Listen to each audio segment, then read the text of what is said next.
Okay, so we are going to start a unit here on solving equations. And first, there is some vocabulary that you need to know about in terms of solving equations. Um, so the whole goal when we are solving an equation, I'm going to go down here. Our goal when solving an equation is to isolate the variable.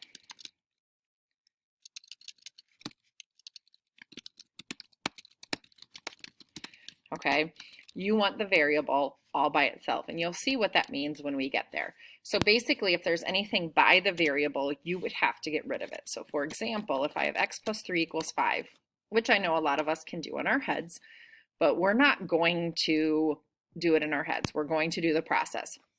If I want x by itself on this side of the equation, I need to get rid of the plus 3, the addition of 3. And how we get rid of addition is we use what we call the inverse operation. Okay, and so you have to know for each, when I say operations, I mean adding, subtracting, multiplying, and dividing. What is the inverse of each one of those so that we can get rid of it? So if I have, go over here, if I have addition, okay, so if I have my operation, and then what is the inverse of that?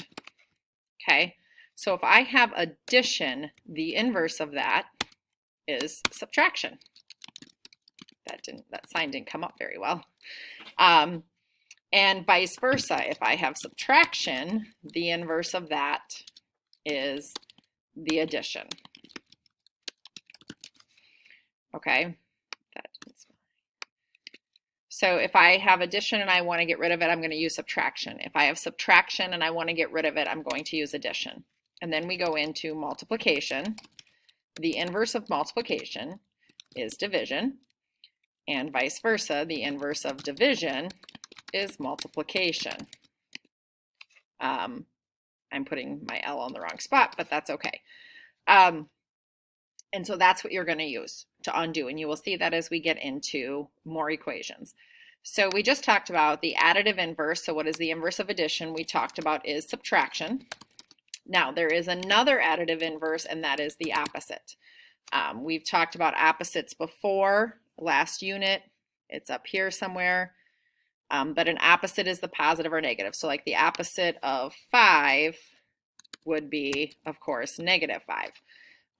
So you can, what we say is add the opposite. That is the same thing as subtraction, which you learned from our unit on changing subtraction to addition. So if I want to subtract 5, that is the same thing as adding negative 5. So I could use either one of those additive inverses. The additive identity is the number 0. Plain and simple, it is the number 0. And how you get the identity is by inverses. So if I take 5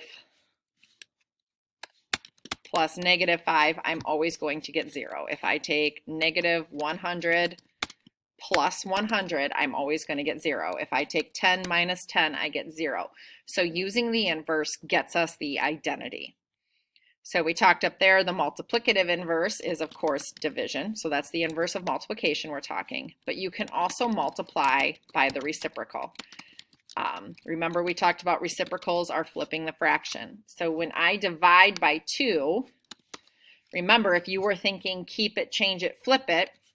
So if I change that to multiplication and I flip 2 over 1, it becomes the same thing as multiplying by a half. So you could use division or multiply by the reciprocal. Most of the time, of course, we will use division. There are going to be instances where multiplying by the reciprocal works better, though. And our multiplicative identity is the number 1. Because if I take 5 divided by 5, I get 1. If I take 6 divided by 6, I get 1. If I take negative 10 divided by negative 10, I get 1, a positive 1.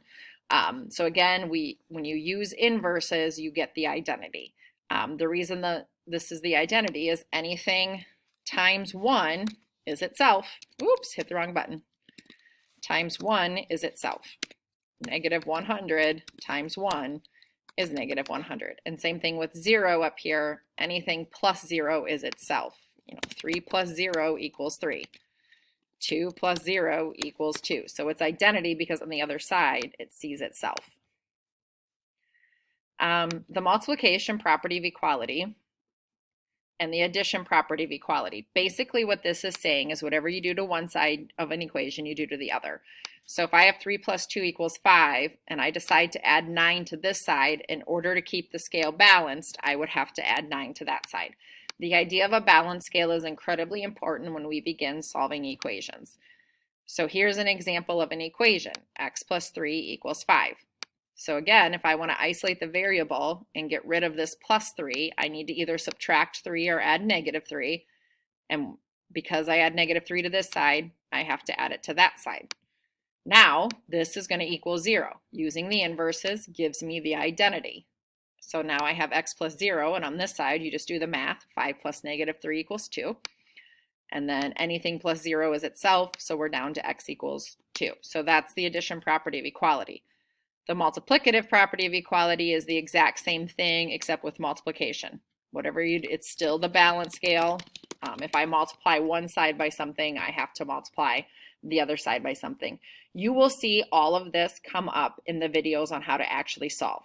So if it's a little confusing right now, that's going to be okay because all of this vocab is going to be used in the videos that you're going to watch on how to solve equations.